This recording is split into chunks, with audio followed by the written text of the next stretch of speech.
कैसे हो मेरे प्यारे विद्यार्थियों। स्वागत है आप सभी का आपके ही अपने YouTube channel friend of student में। इस वीडियो में आप पढ़ेंगे प्रश्नावली 2.6 का प्रश्न नंबर 3 और प्रश्न नंबर 4। प्रश्न नंबर 1 और प्रश्न नंबर 2 मैंने आपको पढ़ा दिया है। आप इन दोनों ही सवालों को इस चैनल पर देख सकते हैं। और प्रश्नावली 2.6 तक पीछे के जितने भी सवाल हैं, जितनी भी प्रश्नावलियाँ, सब मैंने आपको पढ़ा दी हैं और सभी इस चैनल पर अपलोड हैं। तो आप इन सभी सवालों को इस चैनल पर देख सकते हैं। और ये जो हमारा अध्याय है ये है भिन्न एवं दशमलव, कक्षा 7 गणित। तो चलिए प्रश्न नंबर 3 को देखते हैं क्या है। ज्ञात कीजिए। यहाँ पर हमें ये गुणा के कुल मिलाकर 12 सवाल दे रखे हैं और इनमें हमें संख्याएं किस प्रकार की दी हैं। एक दशमलव संख्या है और दूसरी हमारी 10 के घात वाली संख्या है। अब ये 10 के घात वाली संख्या क्या होती है? ऐसी संख्या जिसमें एक हो और एक के साथ में केवल 0 0 दे रखे हों, उसे हम कहते हैं 10 के घात वाली संख्या। जैसे कि 10 हो गई, 100 हो गई, 1000 हो गई, 10,000 हो गई, लाख हो गई, 10 लाख हो गई। ये कहलाती है हमारी 10 के घात वाली संख्या।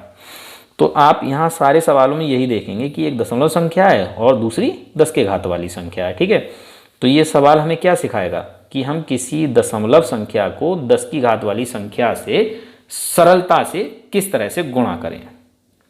तो चलिए सॉल्व करते हैं।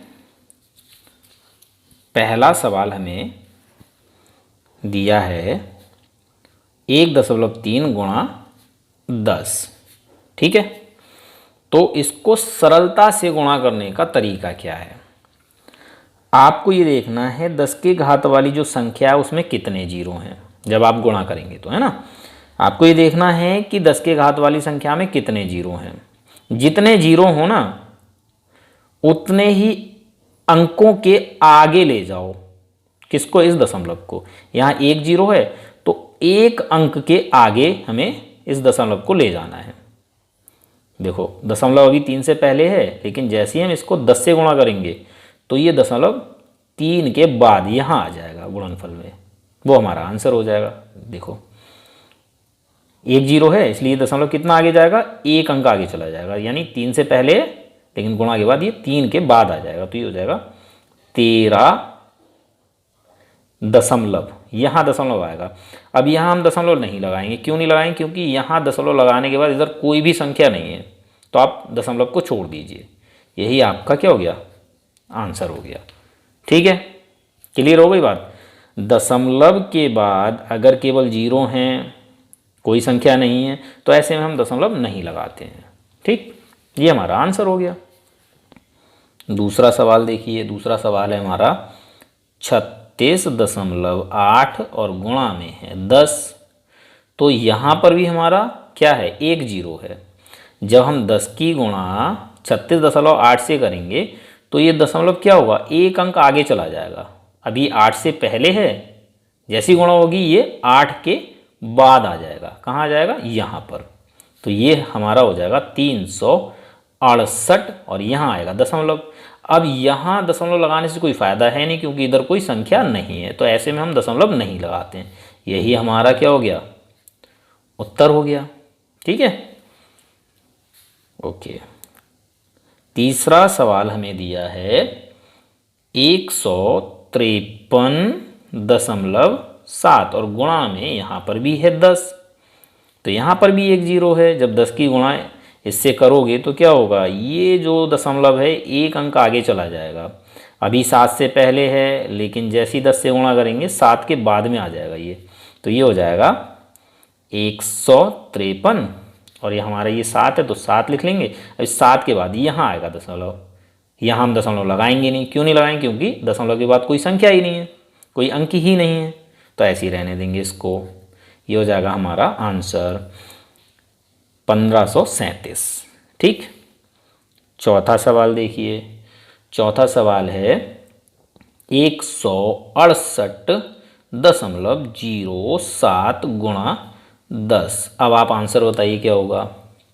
यहाँ एक जीरो है। 10 की घात वाली जो संख्या है इसमें कितने जीरो हैं? एक जीरो है। तो जैसे ही 10 की और इस संख्या की गुणा करोगे तो ये दशमलव क्या होगा? एक अंक आगे जाएगा। कहाँ पहुँच जाएगा? अभी ये जीरो से पहले है, जैसे ही 10 से गुणा करोगे ये जीरो के बाद आ जाएगा, यहाँ आ जाएगा। तो ये हो जाएगा 168। अभी ये जीरो लगाएंगे और फिर दशमलव यहाँ लगाएंगे और फिर हमारा 7 है तो 7 लिख देंगे। ठीक है, ये हमारा आंसर हो जाएगा। अब दशमलव के बाद 7 है, 7 के बाद आप जितने मर्जी उतने जीरो लगा सकते हो, कोई फ़र्क नहीं पड़ेगा। लगाओ तो भी कोई फ़र्क नहीं है, नहीं लगाओ तो भी कोई फ़र्क नहीं है। आप ऐसे भी लिख सकते हो इसे। ठीक है, तो ये भी आपका आंसर है, सेम ही है, चाहे ऐसे लिखो और चाहे ऐसे लिखो। ठीक, दोनों ही आंसर सही हैं। ओके, पांचवा सवाल है आपका 31.1 और गुणा है यहाँ पर हमारा अब 100। अब थोड़ा सा आप कंफ्यूज हो सकते हैं। 10 की घात वाली संख्या में कितने जीरो हैं? यहाँ 100 में कितने जीरो हैं? 2 जीरो हैं। तो जब 100 से इस संख्या की गुणा करोगे तो ये दशमलव कहाँ जाएगा? 2 अंक आगे जाएगा। लेकिन आप कहेंगे सर यहाँ तो केवल एक ही अंक है, दूसरा अंक तो है ही नहीं। कोई बात नहीं है, दूसरा अंक नहीं है, कोई बात नहीं है, हम यहाँ अपनी तरफ से क्या मान लेंगे? जीरो मान लेंगे। तब हमारे कितने अंक हो जाएंगे? 2 अंक हो जाएंगे। तो हमें आंसर मिलेगा 3 1, ये हो गया। ठीक है, फिर एक अंक हमारा ये 1, और यहाँ आगे कोई अंक ही नहीं है दूसरा, तो यहाँ हम जीरो मान लेंगे। अब इस जीरो के बाद यहाँ दशमलव आएगा, और दशमलव की इस ओर कोई संख्या ही नहीं है तो छोड़ दीजिए, मत लगाइए दशमलव। यही आपका उत्तर हो गया। ओके, छठा सवाल हमें दिया है 156.1 गुणा 100। तो अब इसको आप सॉल्व कर सकते हैं। दशमलव कहाँ जाएगा? 2 अंकों के बाद जाएगा, लेकिन यहाँ एक अंक है तो दूसरा अंक हम अपनी तरफ से जीरो मान लेंगे। क्यों? क्योंकि यहाँ पर हमारे 100 में कितने जीरो हैं? 2 जीरो हैं। ठीक, तो ये हो जाएगा 156, एक अंक हमारा 1 हो जाएगा और दूसरा अंक हम जीरो मान लेंगे। यहाँ हमारा दशमलव आएगा, इधर कोई संख्या ही नहीं है तो दशमलव आने से कोई फ़ायदा ही नहीं है। तो यही क्या हो गया? हमारा आंसर हो गया 15,610। ओके, 7वां सवाल है हमारा 3.62 गुणा 100। बताइए इसका आंसर क्या होगा? 2 जीरो हैं तो ये दशमलव 2 अंक आगे जाएगा, 1 2। अभी ये 6 से पहले है, लेकिन जैसे ही हम 100 से गुणा करेंगे तो 2 के बाद यहाँ आएगा, तो हमें उत्तर मिलेगा 362। यहाँ दशमलव आएगा, दशमलव के आगे कोई संख्या ही नहीं है, तो यही हमारा आंसर हो गया 362। ठीक, ओके। और 8वां सवाल है हमारा 43.07 और गुणा में है यहाँ हमारा 100। आंसर क्या होगा? 2 जीरो हैं तो ये दशमलव 2 अंक आगे जाएगा, 1 2, 2 अंक आगे। अभी जीरो से पहले है, गुणा के बाद 7 के बाद आएगा, तो ये हो जाएगा 43 और फिर 07, यहाँ दशमलव लगेगा, इधर कोई अंक ही नहीं है तो दशमलव फिर मत लगाओ। ये आंसर हो गया। ओके, 9वां सवाल है हमारा 0.5 और गुणा में है 10। क्या होगा आंसर? कितने जीरो हैं? 1 जीरो है तो ये दशमलव कहाँ चला जाएगा? एक अंक आगे, मतलब 5 के बाद।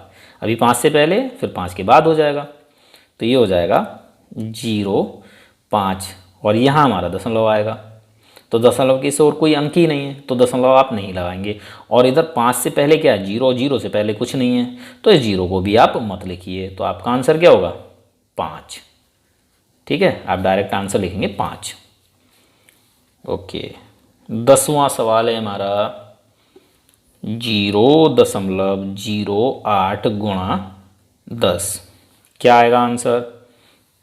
1 जीरो है इसमें, तो ये दशमलव 1 अंक आगे जाएगा, मतलब जीरो के बाद लग जाएगा, तो ये हो जाएगा 0.08।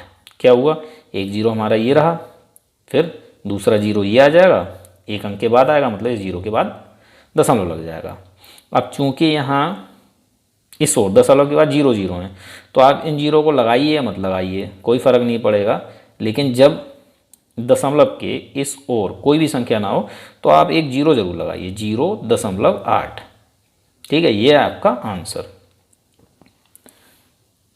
अब है 11वां सवाल। तो 11वां सवाल है हमारा 0.9 गुणा में 100। आंसर आप बता सकते हैं क्या होगा? बिल्कुल बता सकते हैं।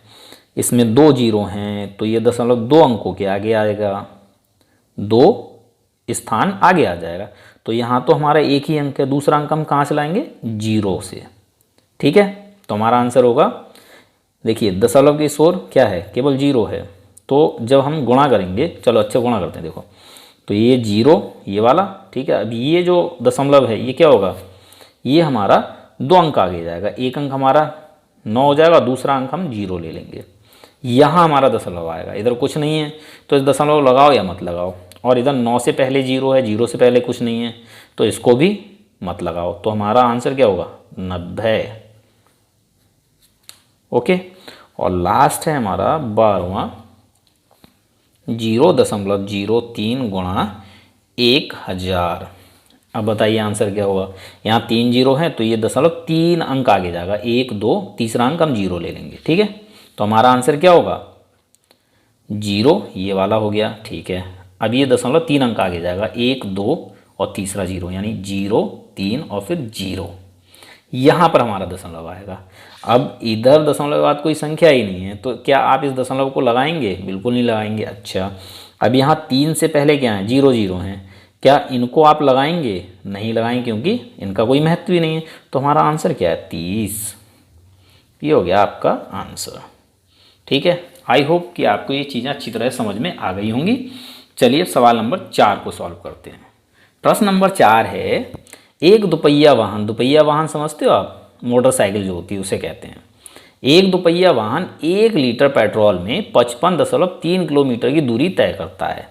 1 लीटर पेट्रोल में कितना चलता है? 55.3 किलोमीटर।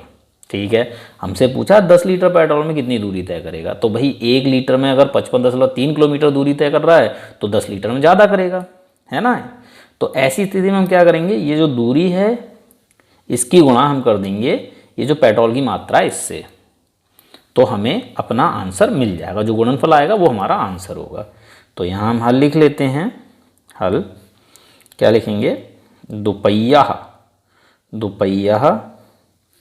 वाहन द्वारा 10 लीटर, शॉर्ट में लिख देता हूँ लीटर, पेट्रोल में तय की गई दूरी, दोपहिया वाहन द्वारा 10 लीटर पेट्रोल में तय की गई दूरी बराबर कितनी होगी?